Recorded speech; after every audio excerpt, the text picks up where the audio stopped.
Hello दोस्तों, स्वागत है हमारे यूट्यूब चैनल में एमएलटी स्टडी पॉइंट में। आज हम पढ़ने वाले हैं कार्बोहाइड्रेट मेटाबॉलिज्म। कार्बोहाइड्रेट मेटाबॉलिज्म क्या होता है? कल हमने पढ़ा था कार्बोहाइड्रेट का हमने मोनोसेकेराइड, डाइसेकेराइड और पॉलीसेकेराइड देखा। आज हम देखेंगे कार्बोहाइड्रेट की मेटाबॉलिज्म में कौन सी प्रोसेस चलती है। कार्बोहाइड्रेट में मेटाबॉलिज्म होता है जो हमारा जब हम कार्बोहाइड्रेट लेते हैं उसको ग्लूकोज में कैसे तोड़ती है हमारी बॉडी।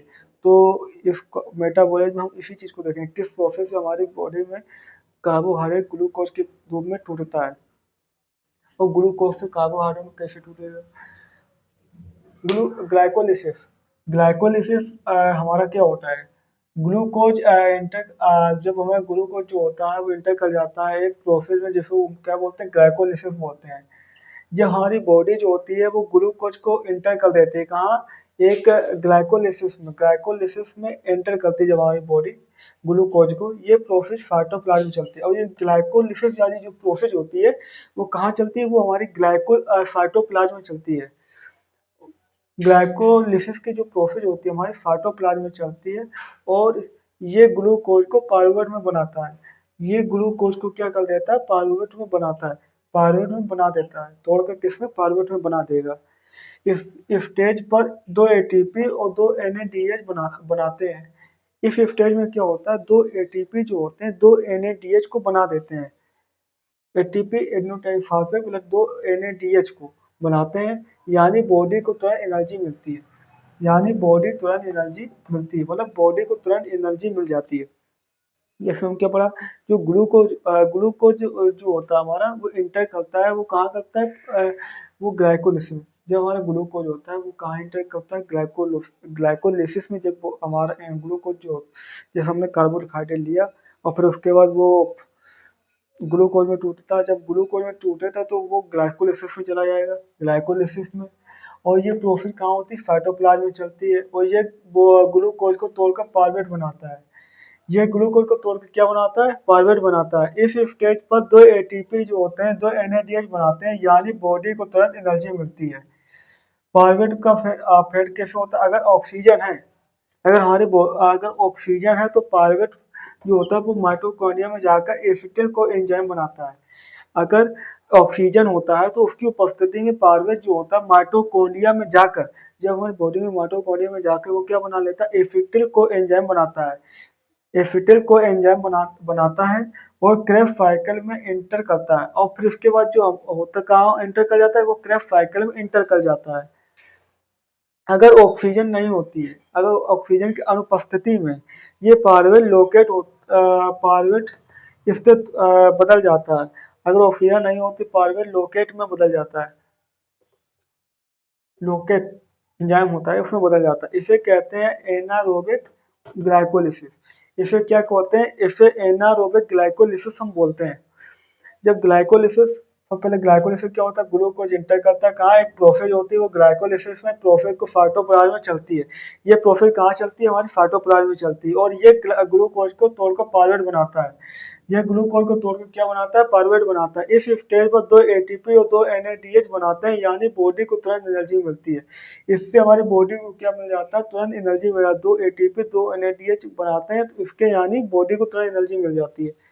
अगर ऑक्सीजन होता है अगर ऑक्सीजन होता है तो पायरुवेट जो होता है माइटोकॉन्ड्रिया में जाकर एसिटिल को एंजाइम बनता है और क्रेब्स साइकिल में इंटर करता है। जब एसिटिल को एंजाइम बन जाएगा तो वो क्या जाके क्रेब्स साइकिल में इंटर कर जाता है। अगर ऑक्सीजन नहीं होती है तो पायरुवेट लोकेट में स्थित हो जाता है, बदल जाता है। इसे कहते हैं एनारोबिक ग्लाइकोलिसिस। इसको क्या बोलते हैं? एनारोबिक ग्लाइकोलिसिस बोलते हैं। अब पढ़ेंगे क्रेब्स साइकिल। हमारी क्रेब्स साइकिल क्या होती है? क्रेब्स साइकिल माइटोकॉन्ड्रिया में होती है। सबसे पहला पॉइंट जो होता है हमारा क्या है? क्रेब्स साइकिल कहाँ होती है? माइटोकॉन्ड्रिया में होती है। एसिटिल को एंजाइम प्योर ऑक्सीडाइज होकर एनएडीएच और एफएडीएच बनाता है और एसिटिल को एंजाइम जो होता है पोर ऑक्सीडाइज होकर एनएडीएच और एफएडीएच 2 बनाता है। ये इलेक्ट्रॉन कैरियर होते हैं। ये इलेक्ट्रॉन को ले जाने मतलब उसके वाहक होते हैं। इलेक्ट्रॉन के वाहक होते हैं जो ज्यादा एटीपी बनाते हैं। वो क्या बनाते हैं? ज्यादा एटीपी बनाते हैं और बनाने में काम कर आते हैं। वो ज्यादा एटीपी बनाने में काम आते हैं। क्रेब्स साइकिल क्या होता है? क्रेब्स साइकिल जो होती है उसकी प्रोसेस कहाँ चलती है? माइटोकॉन्ड्रिया में चलती है। क्रेब्स साइकिल की प्रोसेस जो होती है वो माइटोकॉन्ड्रिया में चलती है। एसिटिल को एंजाइम प्योर ऑक्सीडाइज होकर NADH और FADH2 बनाता है। ये इलेक्ट्रॉन कैरियर होते हैं जो ज्यादा ATP बनाने में काम आते हैं। अब दूसरी प्रोसेस, अब NADH और FADH2 अपना इलेक्ट्रॉन डोनेट करते हैं। अब जो होता है NADH हुआ, FADH2 अपना इलेक्ट्रॉन जो होते हैं डोनेट कर देते हैं। किसको? ट्रांसफर चेन को। इलेक्ट्रॉन ट्रांसफर चेन में यहाँ प्रोटीन ग्रेडियंट बनते हैं। यहाँ पे क्या बन जाते हैं? प्रोटीन के ग्रेडियंट जो होते हैं वो बनते हैं।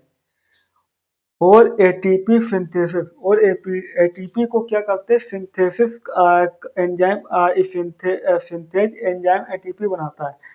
और ये एडिनोटाइफास्फेट का सिंथेज एंजाइम एटीपी बनाता है। एक ग्लूकोज मॉलिक्यूल से लगभग, जो एक ग्लूकोज मॉलिक्यूल होता है उससे लगभग 36 से 38 एटीपी जो होते हैं जनरेट होते हैं। एक ग्लूकोज मॉलिक्यूल से कम 36 से 38 मॉलिक्यूल से लगभग 36 से 38 एटीपी जनरेट होते हैं। ये इंपॉर्टेंट माना, जनरेट होते हैं। स्टोरेज एंड रिलीज, अब इसका स्टोर कैसे होता है और रिलीज कैसे होता है? जब ग्लूकोज ज्यादा होता है, जैसे हमने ज्यादा कार्बोहाइड्रेट खाया तो ज्यादा ग्लूकोज में टूटा, ठीक है। तो उसी प्रकार ग्लूकोज में जब ज्यादा टूटता है तो वो कार्बोहाइड्रेट ज्यादा ग्लूकोज में टूटेगा। जितना हमारी बॉडी को जरूरत थी उतना बॉडी ने यूज कर लिया, और बाकी ग्लूकोज क्या होता है? स्टोर हो जाता है। कहाँ? लिवर या मसल में ग्लाइकोजन के रूप में स्टोर हो जाता है। कहाँ? ग्लूकोज को ग्लाइकोजन के रूप में स्टोर कर देता है हमारी बॉडी में, लिवर में या मसल में, या ग्लाइकोजन के फॉर्म में स्टोर हो जाता है, ग्लाइकोजन के फॉर्म में स्टोर होता है। इस प्रोसेस को ग्लाइकोजिनेसिस कहते हैं। इस प्रोसेस को क्या बोलते हैं? ग्लाइकोजिनेसिस बोलते हैं। और जब बॉडी को एनर्जी चाहिए, जब बॉडी को एनर्जी चाहिए होती है तो ग्लाइकोजन दोबारा ग्लूकोज में टूट जाता है। जी इंपॉर्टेंट और है। जब ग्लूकोज ज्यादा होता है तो वो मसल में, लिवर में, या फिर लिवर में ग्लाइकोजन के फॉर्म में स्टोर होता है। कहाँ स्टोर होता है? ग्लाइकोजन के फॉर्म में स्टोर हो जाता है। इस प्रोसेस को ग्लाइकोजेनेसिस कहते हैं। इस प्रोसेस को क्या बोलते हैं? ग्लाइकोजेनेसिस कहते हैं।